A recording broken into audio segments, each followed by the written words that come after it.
Okay, go ahead. Okay. Now here's a smaller reciprocating compressor, and we're going to do the same thing. Came back, wouldn't start. The warranty department could not get it to start at the lab. So they cut it open. You start looking at it. The windings are perfect. The windings are very clean. They're not burned out. There's nothing going on. All the mylar webbing's intact. So we're looking at that. We're going to take out the stator. Put that down there. We're starting to look inside. You can see the spring mountings on the side. They're all intact. We're going to kind of pry them out here a little bit. They're all intact. And you can see. Oh, there we go. So you can see that.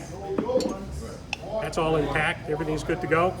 Now, the muffler here, the suction mufflers here, we'll leave that in place because that's really not the problem. The problem was at the bottom. We'll take apart the bottom plate just to cut to the chase. But normally in the lab, they take that apart and check that, make sure it's not a problem. But this one will take off the bottom plate.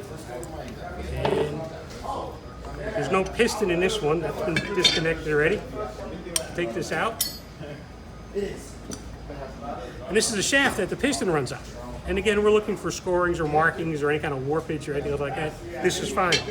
We look at the end plate. This is where the shaft sits like this. And we're looking at this. And I don't know if you can see inside there, inside the bearing, where the shafts can sit like that, you can see it's copper plated. Now these are all steel constructions, both the shaft and the plate. So how did the copper get in there? Well, the copper came there because of moisture. Moisture gets in the system, creates acid. Acid starts going through the copper lines in the condensing unit, picking up all the loose copper molecules, and gets carried along by the POE oil. And the POE oil does its job, keeps it in check, keeps it, under control until the POE oil overheats.